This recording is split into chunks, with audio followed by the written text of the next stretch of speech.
El proceso que llevó a Venezuela a convertirse en república tiene varios pasos, fue un proceso. No contemos las etapas, como decir, precursoras, los intentos de Miranda, la conspiración de Guari España, sino concentrémonos en la crisis de la época colonial o provincial, si escogemos la denominación de Guillermo Morón, y concretemos del 19 de abril en adelante, a partir de ese momento. Recordemos que para ese momento lo primero que se hace, ese primer paso del 19 de abril es un paso que da el Cabildo de Caracas, que tenía una preeminencia con relación a los demás cabildos de Venezuela porque era el de la capital de la capitanía, carácter que ya tenía Caracas en ese momento, pero ese cabildo era en la misma sede donde estaba el gobernador, el capitán general, ¿no? Entonces ese cabildo dio ese paso, pero ¿qué fue lo que hizo? Bueno, constatar que en España había una crisis porque Napoleón había invadido España, estaba el rey de España fuera del trono y el alegato era que nuestro juramento de lealtad era con el rey y no con Napoleón. Entonces lo que se nombró en ese momento fue una junta conservadora de los derechos de Fernando VII. Fíjense ustedes que no se decía que éramos todavía independientes. Entre abril del 10 y julio del 11, como se programa la independencia, hay todo ese proceso de discusiones. Se elige un congreso que se instala el 2 de marzo del año 11, y ese congreso es el que va a declarar la independencia y el que va a dictar la primera constitución.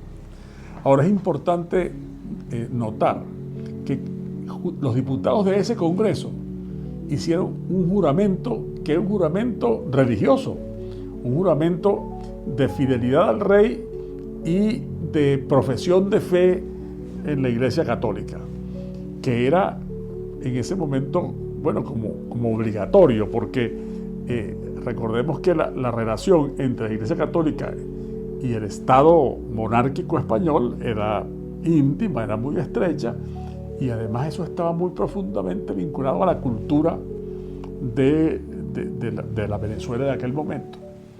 En ese primer congreso hay varios diputados que son sacerdotes y que participaron muy intensamente en los debates de la independencia y de la Constitución. Por cierto, el único voto salvado, cuando se declaró la independencia, el único voto salvado fue el de uno de esos diputados sacerdotes, el padre Manuel Vicente de Maya, que por cierto, lo que alegó era que el Congreso no tenía un mandato para declarar la independencia porque se había elegido, y recordó el juramento, para defender los derechos de Fernando VII.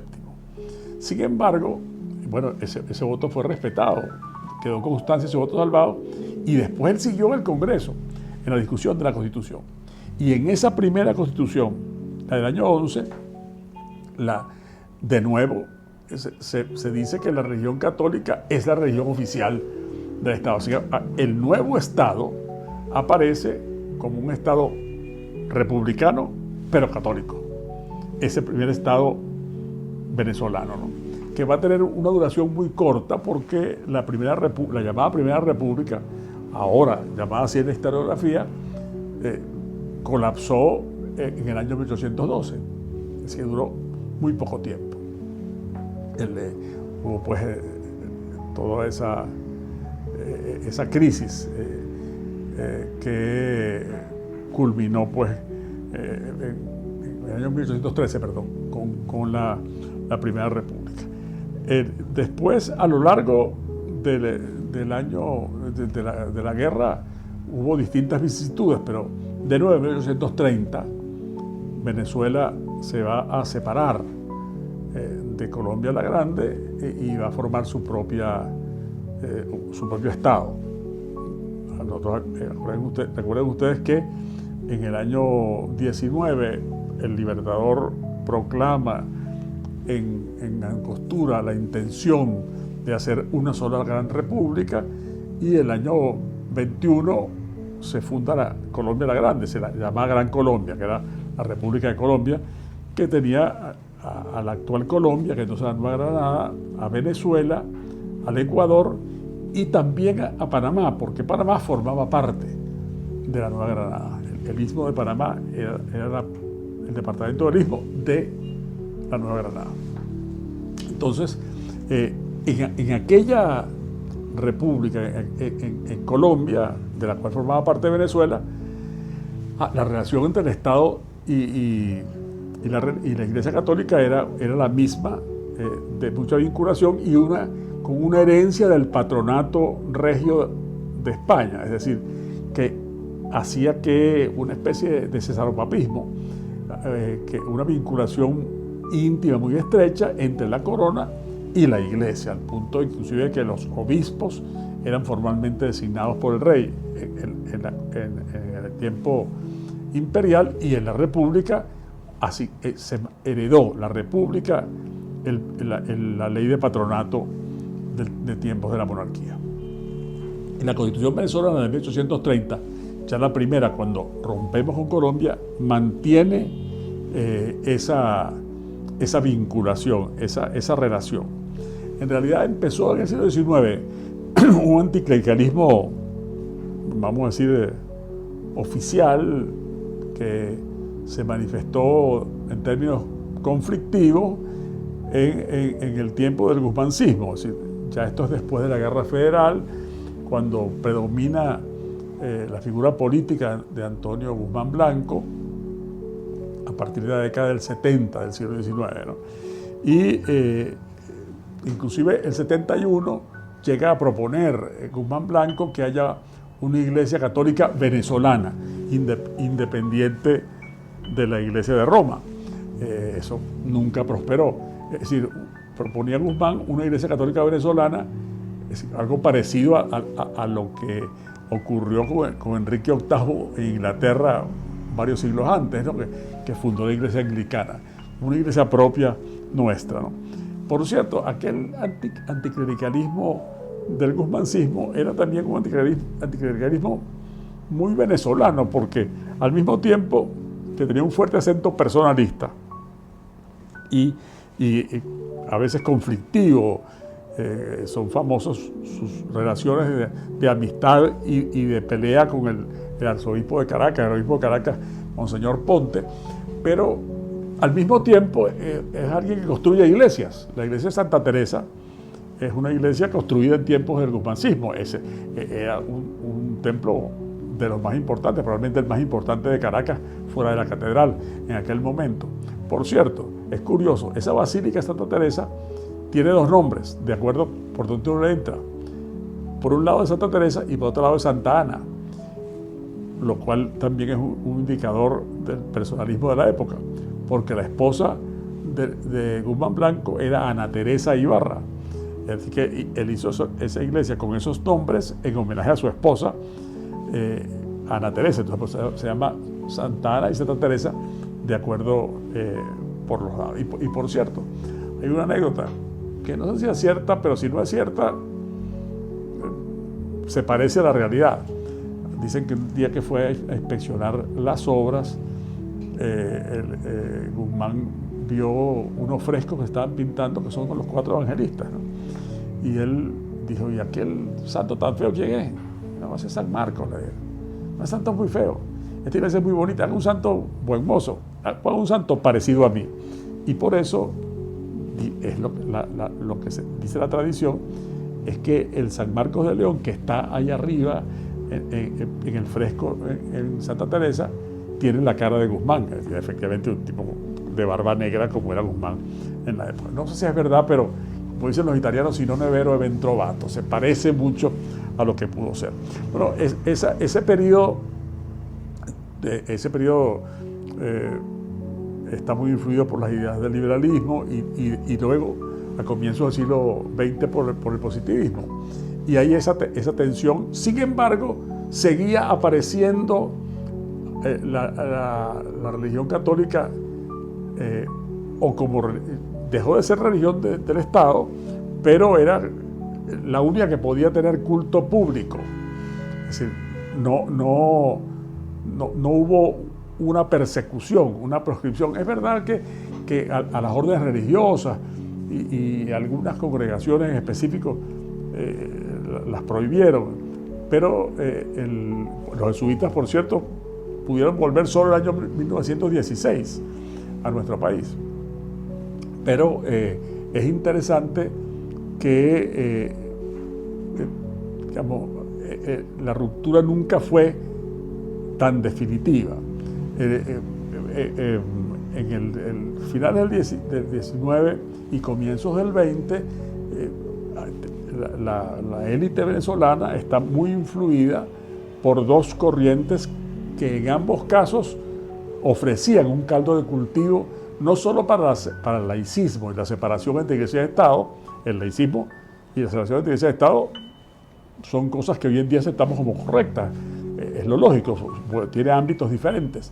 Pero en aquel momento podía estar teñido de un cierto anticlericalismo, como una reacción frente a la influencia no solo política, sino cultural y social de la Iglesia. Algo que, sin embargo, como está muy demostrado en los estudios, inclusive en no tuvo éxito, porque si bien Estado e Iglesia están separados, como debe ser, sin embargo, en la cultura social no hay esa reticencia, esa renuencia, ese laicismo oficial.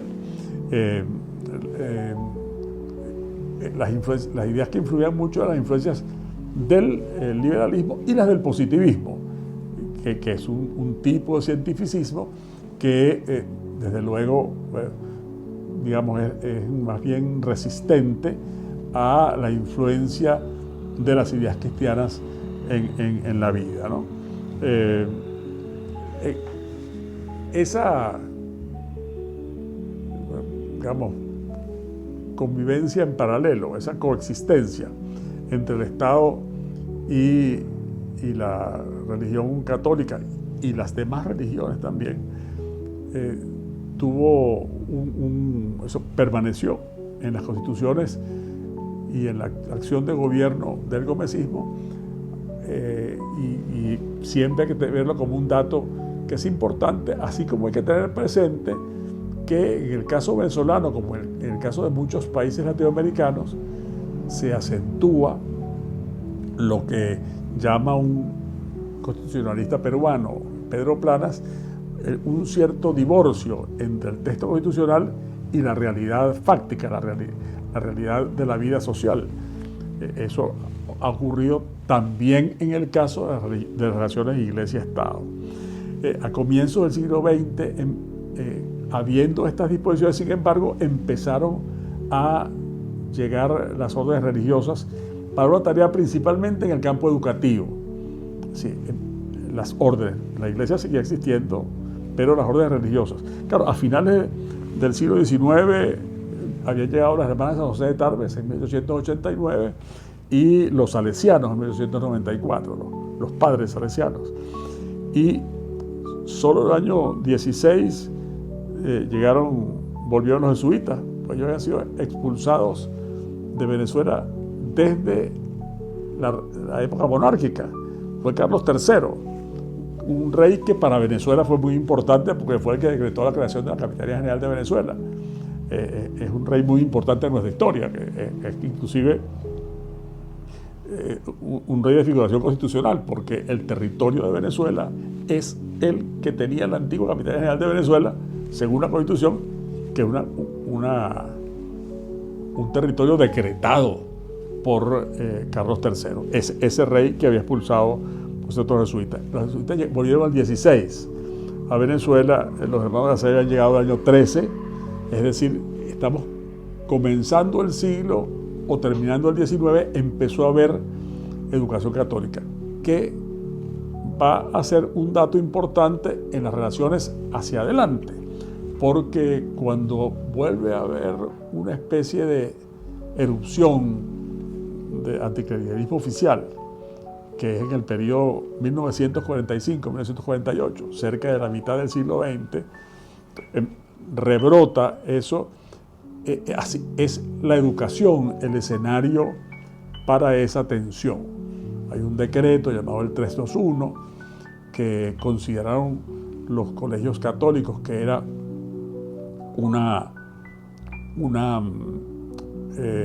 agresión, una discriminación a esos colegios, a esas escuelas, y entonces empezó una ola de protestas, de manifestaciones públicas en las calles de los estudiantes, los y las estudiantes de los colegios católicos, que hubo una verdadera crisis en aquel momento que obligó al gobierno a detenerse para evitar un conflicto mayor.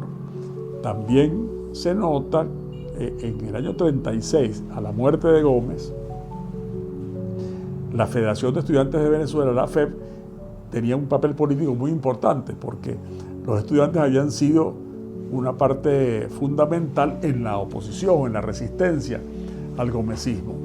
Y entonces, en el seno de la Federación de Estudiantes de Venezuela, de la FEB, hubo una tensión, un conflicto entre la mayoría, que era laicista, de estudiantes universitarios, que entonces propusieron unas resoluciones de la FEB que eran agresivas contra las órdenes religiosas, lo cual motivó que los estudiantes católicos se retiraran de la FEB en el año 38 y fundaran la Unión Nacional Estudiantil, la UNE, que fue el origen remoto del partido Copey, así como los estudiantes de la FEB estaban unos decantados por el Partido Comunista y otros se decantaron hacia un partido fundado en 1941 que fue Acción Democrática. Entonces, y a URD, que es fundado en el 46, ¿no? Así que sí andaba por ahí esa discusión entre la relación iglesia y Estado, en iglesia y política, iglesia y sociedad, no solo en las élites, sino en los jóvenes estudiantes universitarios, que claro, en la Venezuela de aquella época los universitarios eran muy poquitos y representaban solo a un sector de la sociedad, a un sector con más posibilidades, con más pudiente, ¿no? En un país en el cual en realidad ricos había muy poquitos. Es decir, todo el mundo era muy pobre, inclusive la clase media era de recursos muy modestos, ¿no? Sin embargo, el grupo que podía ir a la universidad, que estamos hablando de la Universidad Central y de la ULA, la Universidad de los Andes, que eran las que en aquel momento había, después vendría la Universidad del Zulia, esos universitarios, bueno, formaban parte de una minoría social en el país. En el estudio que estamos viendo, ¿no? Que analizamos en este libro, encontramos que la relación entre el catolicismo de los venezolanos y el resto de su vida, es decir, fuera de su vida espiritual, de su vida social, de su vida familiar y de su vida comunitaria, de su vida cívica, todo se parece mucho en el sentido de que nuestro catolicismo es un catolicismo, es verdad, leal, pero poco asiduo y más bien indisciplinado. Y yo creo que puede decirse que un catolicismo light, en el sentido de que, es verdad, en principio somos católicos, la mayoría de nosotros, pero de todas las formalidades de la iglesia, ahí no somos tan asiduos y tan cumplidores, ¿no? A mí me llama la atención que en el estudio, lo digo para poder hablar de lo otro, cuando es evidente que ha disminuido el número de personas que se casan por la iglesia, que se casan, aceptan el matrimonio religioso. Por cierto, también ha disminuido la proporción de personas que se casan en absoluto, es decir, que aunque sea por el civil, hay mucho más gente que hoy en día simplemente son parejas de hecho. Y eso hace unos años era mucho menos aceptado que hoy, que forma parte como un dato de nuestra normalidad, ¿no? Entonces, eso es así. Después, cuando tú ves en el estudio las preguntas que relacionan la creencia religiosa con la vida social, con la vida familiar, con la vida en pareja, o con la conducta sexual, o con la moralidad, vemos que no están necesariamente vinculadas.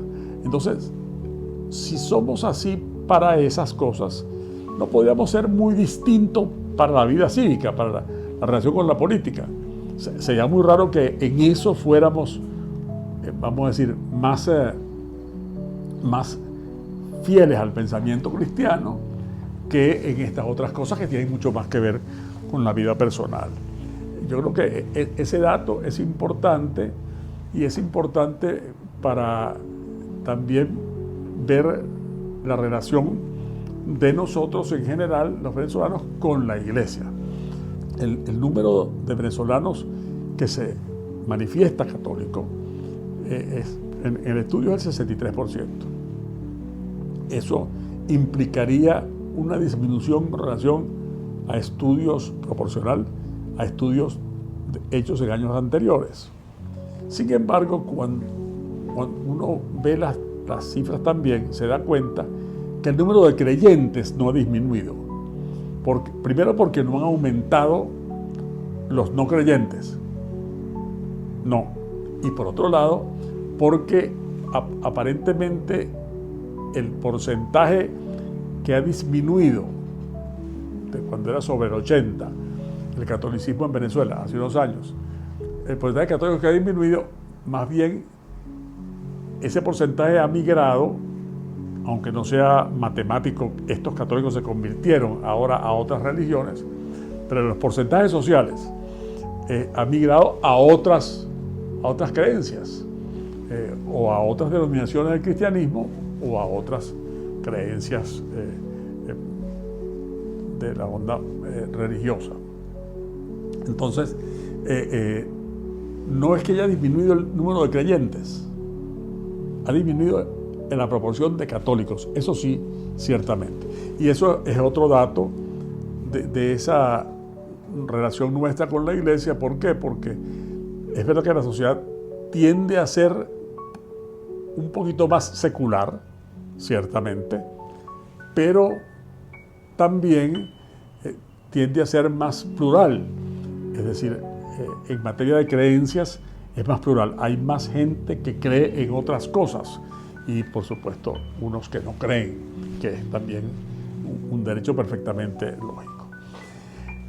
Y esto de que la mayoría de venezolanos es creyente y que de esos creyentes, la mayoría determinante, es decir, 63% del total de la población, se confiesa católico, tiene un correlato en la actitud de los gobernantes. De nuevo, ver la relación religión-Estado.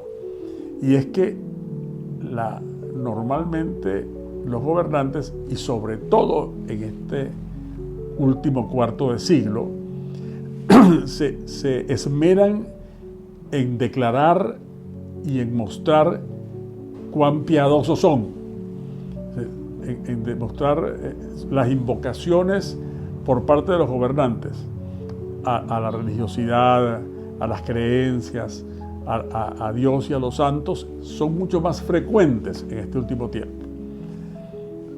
Aparentemente hay un contraste entre eso y la práctica, sí, eso puede notarse, pero yo creo que también tiene relación con otra cosa, y es la búsqueda de autoritas, es decir, de autoridad moral frente a la ciudadanía, porque la religión sigue vinculándose, la religión en general y la católica en particular, a unos valores que la gente considera positivos, y entonces no quieren los gobernantes que no se los asocie con ellos, porque buscan aumentar su prestigio, su autoridad moral. Recuerden ustedes que hay el concepto de romano de potestas tiene que ver con la competencia, pero con el poder, pero el concepto romano de auctoritas tiene que ver más bien con la ascendencia, con el prestigio, con la autoridad moral. Y es eso lo que creo yo, y así lo pongo en el estudio, que buscan nuestros gobernantes cuando se asocian a las creencias e insisten mucho en su religiosidad, en sus manifestaciones públicas. Es importante hacer notar que la fecha de este estudio es 2024. ¿Por qué es importante hacerlo notar? Porque los estudios demoscópicos son una fotografía de un momento. Por eso es que hay que buscar, hay que apelar a la historia, a la sociología, antropología, a ciencia política, para interpretarlo. Porque si uno ve el retrato nada más, puede sacar conclusiones simplistas. Lo mismo que tal cosa como el venezolano, un tipo de venezolano, un solo tipo de venezolano, en realidad no existe. Tendremos cosas en común, pero quién es el venezolano va a depender de su edad, de su sexo, si es hombre o mujer, va a depender de la región donde está. Es distinta la religiosidad en algunos lugares a otros, es decir, en las grandes ciudades con relación a los pueblos y al campo también. Es distinta la religiosidad en el oriente del país que en los Andes o en el occidente. Y es que inclusive en el mismo oriente es distinta la religiosidad en Nueva Esparta, en la isla de Margarita, que la que hay en Sucre o Monagas o Anzoátegui, en el oriente, vamos a decir, continental, tierra firme, ¿no? Entonces, esas salvedades todas hay que hacerlas porque estamos hablando de una encuesta nacional, pero hay que prevenirse frente a cualquier simplificación. Además, cuenta mucho lo que les dije antes del momento, porque este estudio ha sido realizado en medio de una situación histórica concreta. Ha pasado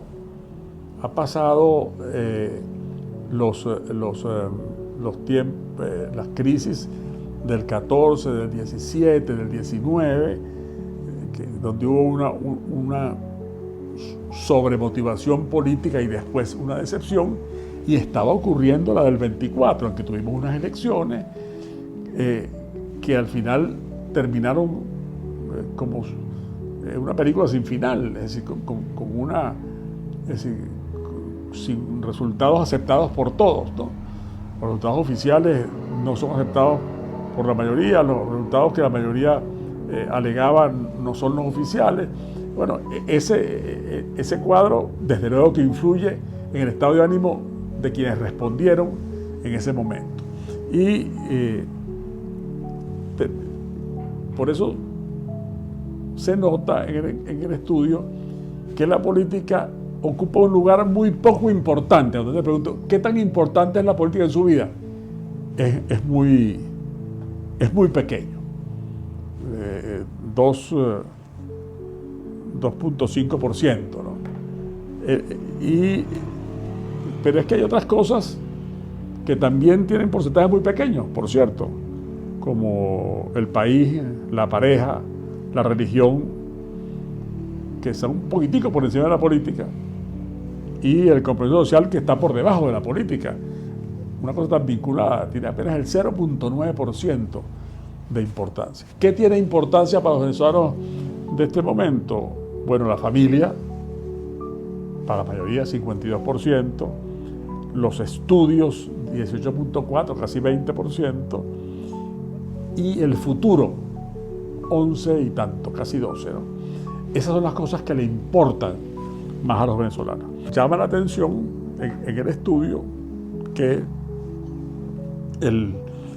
la distancia que hay entre nuestra manera, nuestra profesión religiosa y las consecuencias sociales de esa profesión religiosa, ¿no? ¿A qué me refiero? A que, bueno, están unidos a la convicción religiosa una serie de principios, de valores, como valores, consideración, aprecio de la justicia social, de los derechos humanos, de la libertad personal, de la dignidad de la persona, que cuando se hacen preguntas relacionadas con eso en la encuesta, no se les da la misma importancia, ¿no? Y aquí yo me permito hacer en el trabajo un comentario acerca de la educación católica. La educación católica de la que yo provengo. Yo soy mi primaria y casi todo mi bachillerato fueron en un colegio católico, ¿no? Y ahí la educación católica es hoy en día una educación que tiene una cantidad muy grande de centros, más de 1000 centros educativos en el país y más de 200.000 estudiantes. Entonces yo me pregunto, cuando veo la lectura y veo además la ignorancia que hay acerca de no solo de esos temas generales, de la vinculación entre las ideas del catolicismo y la vida social, es decir, las ideas sociales del catolicismo, que tienen mucha fuerza, sobre todo desde 1891 en adelante, desde la Rerum Novarum en adelante. Todos los papas han tenido distintos pronunciamientos en la enseñanza social de la Iglesia. Inclusive Francisco, bajo cuyo pontificado se hace este estudio, bueno, tiene no solo Fratelli Tutti, sino Laudato Si, que es la encíclica sobre el medio ambiente. Y cuando se pregunta por eso, casi nadie sabe qué opina la Iglesia de los derechos humanos, qué opina la Iglesia de la justicia social, qué opina la Iglesia del medio ambiente, cuáles son las opiniones de la Iglesia sobre el aborto. Un tema que fue muy relevante y polémico en el pontificado de Francisco y que yo considero muy valioso es su juicio con relación a los homosexuales, porque no fue que cambió la doctrina, sino que su principio guía fue un principio de tolerancia personal, de comprensión moral, que es quién soy yo para juzgar. Es decir, el sacar eso, ese fenómeno humano del juicio de rigor ético, me parece a mí que era una cosa importante. Sin embargo, la mayor parte de la gente no está enterada. No está enterada. O por lo menos sectores muy grandes, muy amplios. Entonces, yo me pregunto, como creyente y como antiguo alumno de la escuela católica, me pregunto si no tenemos que revisar eso, si no tiene que plantearse la educación católica, es decir, cómo ejercer una influencia social apropiada a la sociedad venezolana de este tiempo, ¿no? Y al mundo de hoy, para que se comprenda la vinculación que hay entre los principios y la práctica. Porque lo que no podemos es resignarnos a una vida real, personal y social, que no tenga nada que ver con los principios. Yo recuerdo mucho una frase que repetía un antiguo maestro, ¿no? Que es que si uno no actúa como piensa, termina pensando como actúa. Y yo creo que eso es algo que hay que tener muy presente en este tiempo.